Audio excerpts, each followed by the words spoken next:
दोस्तों, जीवन और मृत्यु के इस रहस्यमयी सफर में क्या आपने कभी सोचा है कि आत्मा कहाँ जाती है? आज हम आपको एक ऐसी यात्रा पर लेकर जाएंगे जिसमें हैरानी भरे किस्से और अनसुने राज प्रकट होंगे। तो ध्यान से सुनिए, क्योंकि आत्मा का ये सफर आपको चौंका देगा और आपके विचारों को हिला देगा। आइए जानते हैं, जन्म से पहले और मृत्यु के बाद आत्मा कहाँ रहती है। मित्रों, जैसा कि हम सभी जानते हैं कि हमारे शरीर नश्वर है और यह बार बार जन्म मृत्यु को प्राप्त होता रहता है। लेकिन मरता सिर्फ हमारा शरीर ही है। इसके अंदर रहने वाली आत्मा को कुछ नहीं होता है। वो शरीर की मृत्यु के बाद वह आत्मा एक शरीर से लेकर दूसरे शरीर में प्रवेश करती है और यह सिलसिला चलता रहता है। मगर आज हम लोग जानेंगे कि मनुष्य के जन्म से पहले और मृत्यु के बाद आत्मा कहाँ जाती है।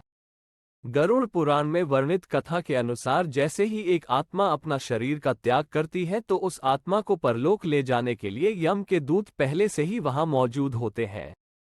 उन यमदूतों को देखकर अच्छे कर्म करने वाले व्यक्ति की आत्मा बड़ी ही आसानी के साथ उनके साथ चली जाती है, लेकिन बुरे कर्म करने वालों की आत्मा को यमदूत द्वारा जबरदस्ती खींचकर ले जाया जाता है, जिसके बाद उन यमदूतों द्वारा आत्माओं को ले जाकर यमराज के सामने उपस्थित करते हैं, जहां पर उन आत्माओं द्वारा जीवन में किए गए अच्छे बुरे कर्मों का हिसाब होता है।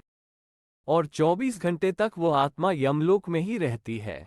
उसके बाद यमदूत उन आत्माओं को वहीं ले जाकर छोड़ देते हैं जिस घर में उसकी मृत्यु हुई थी, जिसके बाद वह आत्मा 13 दिनों तक अपने घर में रहती है। और फिर 13 दिनों के बाद अंतिम संस्कार से जुड़ी सभी क्रियाएं समाप्त होने पर यमदूत उन्हें फिर से लेने आते हैं और उन्हें अपने साथ यमलोक की यात्रा पर ले जाते हैं, जहां उन्हें यमलोक तक पहुंचने वाले मार्ग में अनेक प्रकार की यातनाएं सहनी पड़ती है।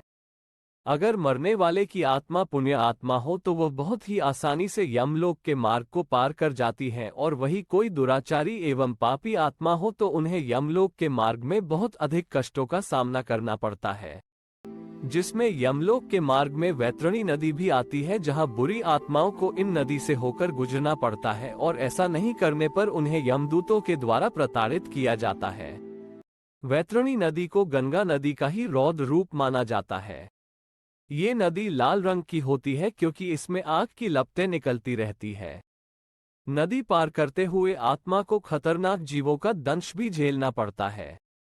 लेकिन यदि व्यक्ति ने अपने जीवन काल में अच्छे कर्म किए हो या गोदान किया हो तो उसे ये यातनाएं नहीं झेलनी पड़ती, क्योंकि उसी गाय की पूंछ पकड़कर आत्मा वैतरणी नदी को पार करती है।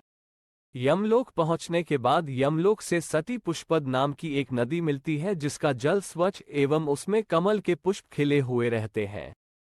उस नदी के किनारे एक वट वृक्ष भी मिलता है, जहां पर आत्मा बैठकर विश्राम करती है, और उसके परिजनों द्वारा किए गए पिंडदान उसी वृक्ष के पास प्राप्त होता है, जिससे उन आत्मा में शक्ति का संचार होता है।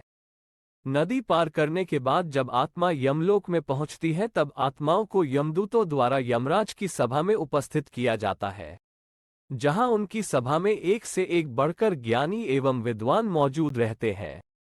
तब धर्मराज उन आत्मा को किए गए कर्मों के अनुसार एवं वहां उपस्थित ज्ञानी एवं विद्वानों की सहमति से उन्हें स्वर्ग या नरक लोक भेज दिया जाता है, जहां वह अपने कर्मों का फल भोग सके। कुछ आत्मा ऐसी भी होती है जो मोक्ष को योग्य होती है, उन्हें विष्णु लोक भेज दिया जाता है। ऐसे आत्माओं को फिर इस संसार में पुनर्जन्म लेने की आवश्यकता नहीं पड़ती है।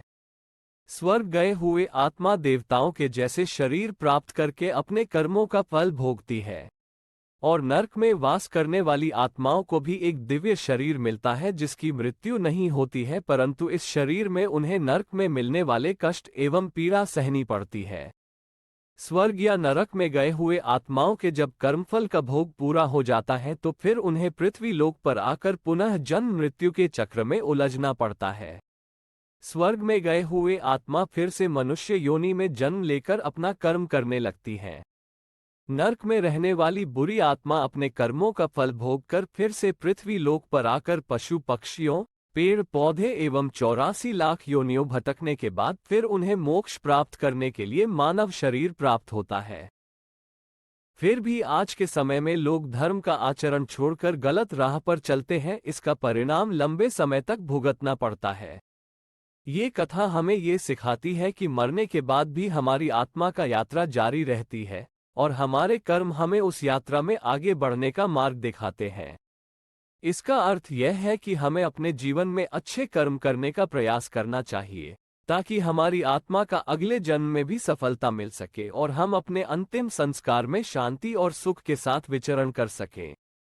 इसलिए दोस्तों, हम लोग जीवन में जितने अच्छे से अच्छे कर्म करें तभी हमारा मानव जीवन सफल होगा। धन्यवाद और जय भोलेनाथ।